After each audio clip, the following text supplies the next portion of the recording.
Paglatag ng dilim ay wala nang makikitang tao na gumagala sa labas ng mga bahayan sa baryo. Sa baryo, pusikit. Isa lang ang dahilan. Laganap kasi ang mga kampon ng dilim doon.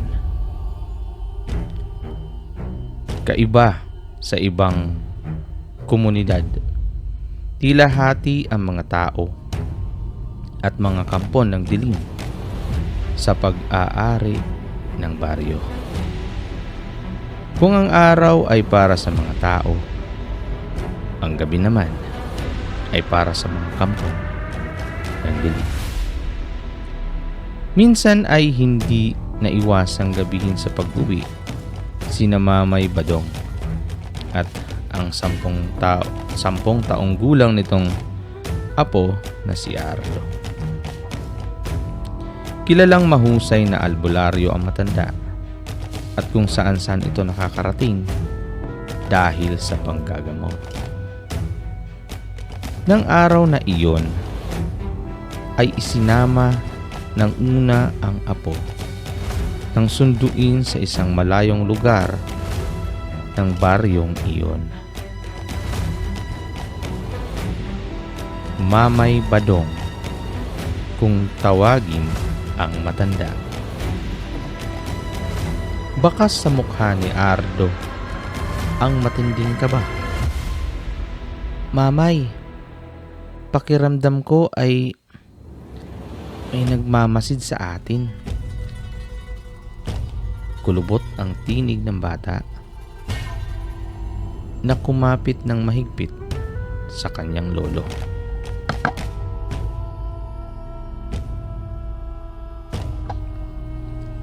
Naku, napakaduwag mo talagang bata ka. Singhal ni Mamay Badong. Bilisan mo ang lakad at malapit nang maubos ang gaas nitong lampara.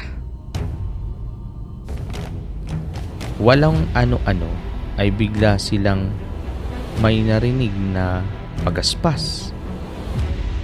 Halos kumurap lang sila ay bigla nang tumambad sa kanilang harapan ang isang mabangis na manananggal. Sinalakay sila ng mga ito.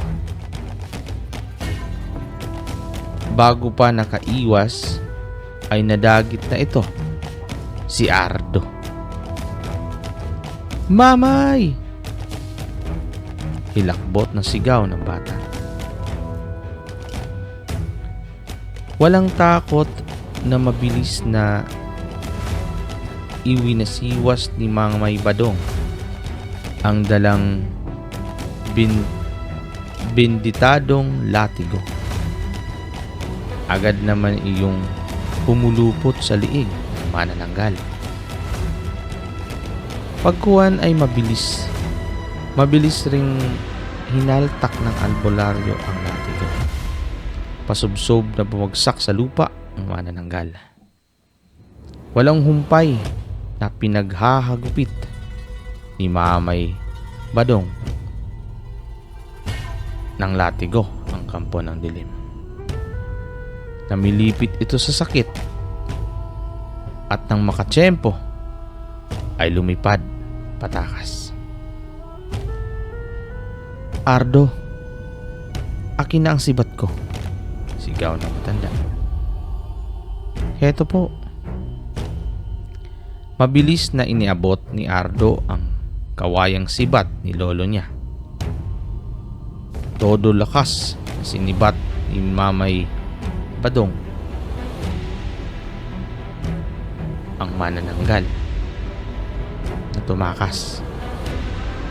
Sapol ito. Tusok ito sa likod. Tuhog ang puso bago lumagos sa dibdib ang sibat sa kawayan. Pumagsak sa damuhan ang kampo ng dilim. Nagliyab. Tapos na ang paghahasik niya ng lagim sa baryo natin. anang humihingal na albularyo. Si Mamay Badong ang tagasugpo ng mga kampo ng dilim sa baryo Pusikit. Tagagamot din siya ng mga sakit na bunga ng kulam, laman lupa at engkanto. Nag-iisa na sa buhay kaya lagi niyang kasama ang apong si Ardo. Ayoko nang sumama sa inyo, Mamay. Anang nag-aalalang si Ardo habang naghahapunan sila. Natatakot po ako. Baka kung mapaano ako. Nagsalubong ang mga kilay ni Mamay Badong. Maga 80 anyos na ako. Kailangang masanay ka dahil ikaw ang papalit sa akin kapag ako'y nawala. Walang bayad ang paggagamot ni Mamay Badong. At halos lahat ng klase ng mga kampo ng dilim ay nakasagupa na niya. Pero ang hindi niya malimut-limutan ay ang naging sagupaan nila ni Bruna. Isang napaka-kapangyarihan at napakabagsik na mangkukulam. Dati isang mabuting albularya si Bruna. Walang bayad ang serbisyo sa panggagamot. Ang hangad lang talaga ay makatulong.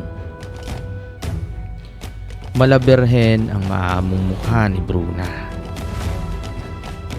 Walang mag-iisip na makakagawa ng masama ang babae.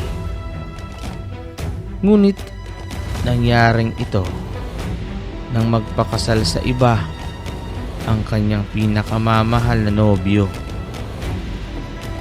Binuhay ng kataksilan ang walang pangalawang puot sa kanyang dibdib. Pinalakas niya ang kanyang kapangyarihan sa pamamagitan ng pagsanib sa isang kulto na sumasamba kay Satanas.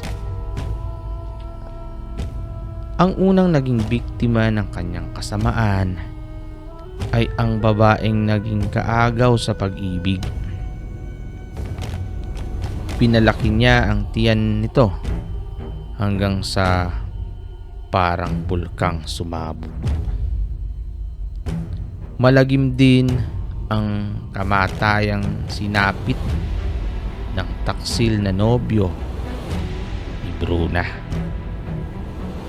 Gumawa siya ng manikang kamukha nito. Inorasyonan at pinukpok ang ulo. Kasabay niyon ay ang pagsambulat ng utak ng dati niyang nobyo. Bawat makursunodahan ni Bruna ay kinukulam niya hanggang sa mamatay. Tunay na naging maitim na ang puso niya. Nagapos pa rin ng galit sa kabila ng pagkamatay ng nobyo at naging asawa nito. Nang lumaon ay ginawa na niyang hanap buhay ang pangkukulam. Nagpapabayad ng malaking halaga si Bruna sa mga may ibig ipakulam. Hanggang sa maging biktima ni Bruna ay isang malapit na kamag-anak ni Mamay Badong. Iyon ang naging daan upang sila'y magtuos. Sa isang lumang sementeryo sila nagharap. Nanunuot sa buto ang lamig ng gabi. Kabilugan ng buwan. Malakas na malakas ang kapangyarihang itim ni Bruna. gurang ka na pala. Siniguradong mahina na ang tuhod mo. Kutya noon ni Bruna kay Mamay Badong. Hindi nagsalita si Mamay Badong pero inihanda ang sarili. Sa pamamagitan ng kapangyarihan ni Bruna ay pinagbangon nito sa hukay ang mga bangkay na nakalibing sa sementeryong iyon. Namumutla ka sa takot, tanda. Tsawa ni Bruna na may karugtong halakhak.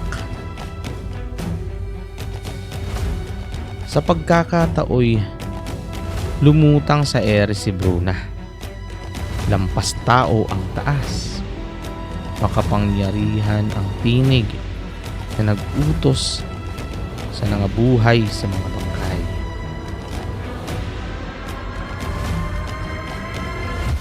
Gutayin ang huklubang iyan. Sumunod ang naagas ng mga bangkay. Hindi sila yung tipikal na mababagal na zombies. Mabibilis ang mga ito. Sobrang bibilis. Napaatras si Mamay Badong. Pero sa naatrasan niya ay biglang may kamay na lumitaw mula sa ilalim ng lupa. Nahawakan sa paa si Mamay Badong. Padapang bumagsak ang matanda. Sa kinabagsakan ng albularyo ang may bumangong patay. Sinunggaban siya ito. Kasunod niyon ay dinumog si Mamay Badong ng mga zombies na inutusan ni Bruna. Lumapat sa mukha at katawan ng albularyo ang nabubulok na balat, laman at dugo ng mga bangkay na nabuhay.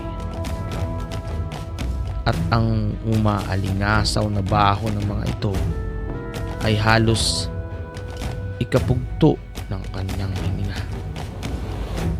Malakas si Mamay Badong sa kabila ng edad nito. Nanlaban siya. Bagsak ang bawat tamaan ng malalakas niyang suntok. Nagawa niyang hugutin ang binditadong bulok. Inalihaw niya ng taga ang mga zombies hanggang sa magapi niyang lahat ang mga ito. Sarkastikong humahalakak at umapalakpak si Bruna. Magaling. Matibay pa nga pala ang tuhod mong matanda ka.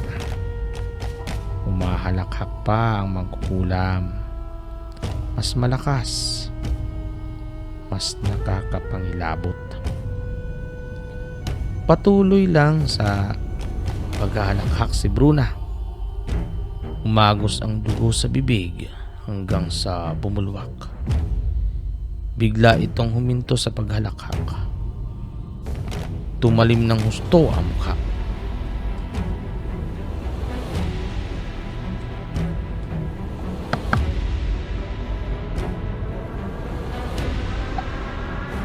Napatda sa paghinga ang matandang albularyo.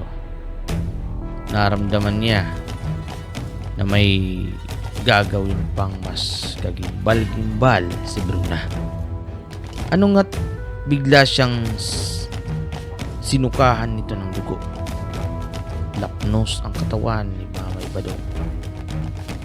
Napakainit ng malapot at mabahong dugong iyon. Namilipit sa sakit ang albularyo. Muling humalakhak si Bruna. Siyang-siya siya sa nakikitang paghihirap ng pobreng matanda.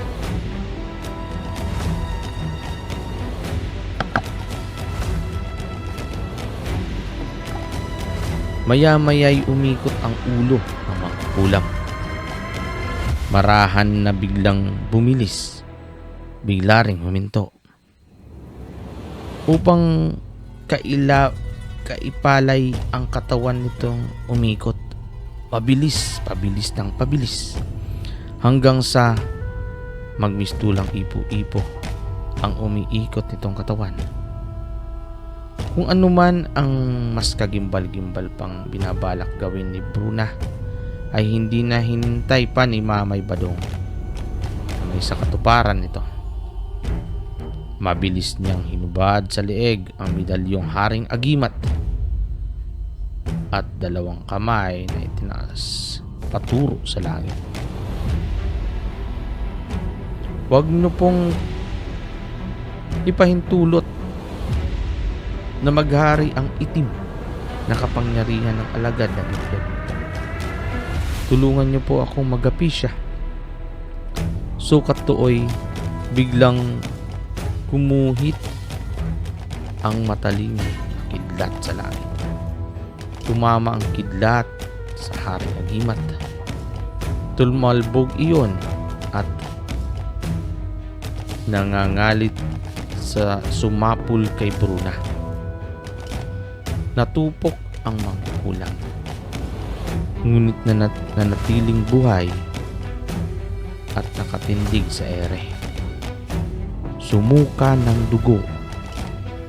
Kasunod na isinuka, bituka. Pagkuhay puso, baga, atay at iba pang mga laman loob. Humulas ang laman ni Bruna na agnas, parang kandilang natutunaw. Lumuwa ang mga mata. Dumulas pababa sa magkabilang pisngi. Pumaha sa lupa ang malapot na likido ng katawan ni Bruna. Nagpatak ang pira-pirasong laman. Hanggang sa huli, naging kalansay na lang si Bruna na nakatindig sa ere. Maya-maya lang ay bumagsak na ito sa lupa. Nagkahiwa-hiwalay ang mga buto. Parang basong nabasag. Nakangiting tumingala si Mamay Badong. Maraming salamat po. Pagkatapos ng gabing iyon ay napakaraming mga taon na ang lumipas. Ganap ng binata si Ardo. Si Mamay Badong unti-unti nang hinihila ng kamatayan. Gusto ko nang magpahinga, apo. Hirap na sabi kay Ardo na nakaratay na albularyo. Panahon na para iwan kita. Hinawakan ni Ardo ang kamay ng lolo.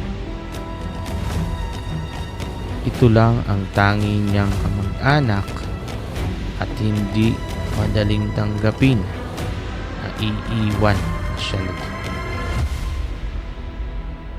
Ipinamana ng matanda ang Haring Agimat sa apo. Ipagpatuloy mo ang aking sinimulan, Ardo. Matapos tanggapin ni Ardo ang Haring Agimat, ay nalagutan na ito ng hininga. Lahat ng taga-baryo ay nagluksa sa pagkamatay ng kanilang tagapagtanggol. Ganun pa man, umasa sila na ang apong si Ardo ang hahalili nito. Ipinagpatuloy nga ni Ardo ang panggagamot, pero iba siya kay Mamay Badong. Nagpapabayad siya. Malaking halaga ang sinisingil niya sa mga nagpapagamot. Ayokong matulad kay Mamay. Namatay na umukulo ang sikmura, ani Ardo, habang nagbibilang ng pera. Naranasan ni Ardo ang pagkakaroon ng maraming pera at lalo siyang naghahaman. Alam niyang dahil sa hawak na kapangyarihan ay hindi siya maaaring basta mamatay. Maaari niyang magamit ang bertud para lalo siyang magkapera at yumaman. Nitong huli, naisip na niya ang mag-hold up ng bangko. Palibhasa ay may maitim na kapangyarihan. Naging madali kay Ardo ang paggawa ng masama. Lumakas ang loob niya sa pang-hold up dahil baliwala ang anumang pagbabantay na gawin ng otoridad. Tigil! Sigaw ng isa sa mga pulis na tumutugis sa maskaradong si Ardo habang dala ang isang malaking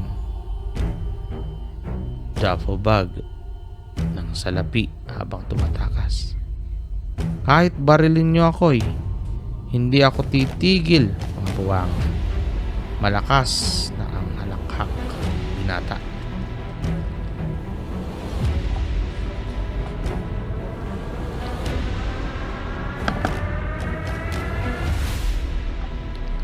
Isang pulis ang napikon at pinagbabaril si Ardo. Nagtalbugan lang sa katawan niya ang mga bala nito sa suot na haring agimat at mabilis siyang nakatakas. Tuwang-tuwa si Ardo sa resulta ng kasamaan. Halos ipaligo niya sa sarili ang salapi. Mayaman na ako, aniyang may malutong na halakhak sa dulo. Maraming beses pang nagnanakaw sa bangko si Ardo. Dahil doon ay nakapagpatayo siya ng napakalaking bahay. Sunod na sunod ang huluho ng lalaki. Pero minsan man ay hindi siya kumuha ng makakasama. Alam niyang mas makakabuti kung mag-isa siyang mamumuhay. Palibhasa ay maraming salapi. Nagumon si Ardo sa lahat ng klase ng bisyo. Isang mahalagang bagay ang nalimutan niya. Nakaligtaan na niyang pakainin ng dasal ang haring agimat. Kung pagmamasdan ang imaheng nakaukit sa haring agimat, mapapansin galit ang dating nakangiting mukha nito. Isang gabing galing sa pagliliwaliw ay hindi napansin ni Ardo ang mga kampo ng dilim sa bubong ng malaking bahay.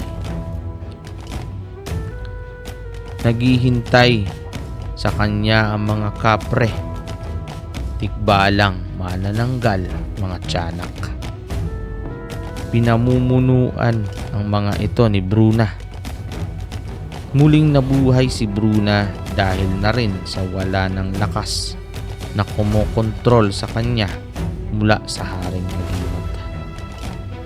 Pasado alas 12 na pala ani Ardo habang papasok sa kanyang silid. Napatda si Ardo at gayon na lang ang pagkagimbal sa nasaksihan sa loob ng silid. Ang mga kampo ng dilim sa bubong ng mansyon ni Ardo ngayon nasa loob na ng kuwarto. Maniningil kami, Ardo, nakangising sabi ni Bruna. Hindi kami papayag na hindi makaganti. Tumawa lang si Ardo. Inilabas ang suot na medalyon. Tingnan ko lang kung uubra kayo sa haring agimat ko. Humalakhak ng malakas si Bruna. Wala nang bisa iyan. Tigalgal si Ardo. Maalala niyang ilang biyernes na nga pala niyang hindi napapakain ng dasal ang Haring Agimat. Tatakbo sanang palabas sa silid si Ardo, pero kusang sumara ang pinto. Kaming lahat ay ginapi ng iyong mamay. Nagbalik kami para gumante, ani Bruna. Nakabalik lang ang mga kampo ng dilim dahil wala ng bisa ang Haring Agimat. Malas mo, Ardo, dahil ikaw ang may hawak ng Haring Agimat na wala ng silbi. Nagdag pa ni Bruna na pagpo ay tinusok ng matulis na kuko ang isang mata ni Ardo. Napasigaw si Ardo sa sakit na naramdaman. Tanggal ang eyeball niya. Nakatuhog sa kuko ni Bruna. Tinirahan kita ng isang mata para mamalas mo ang malagim mong sasapitin na kangising sambit ng leader ng mga zombie. Hinubaran ng mga tiyanak si Ardo pagko ay hinawakan siya ng kapre at tikbalang sa magkabilang kamay. Hiniwa ni Bruna ng matulis nitong kuko ang tiyan ni Ardo. Umalagwa ang bituka. Naputol ang mga kamay ni Ardo ng sabay na hilain ng kapre at tikbalang. Umatake ang mga tiyanak at manananggal. Nilapan ng buhay si Ardo. Gutay-gutay si Ardo ng tantanan ng mga kampon ng dilim. Walang pangalawang lagim ang sinapit niya ng dahil sa pang-aabuso at pagpapabaya sa kapangyarihan ng Haring Agimat.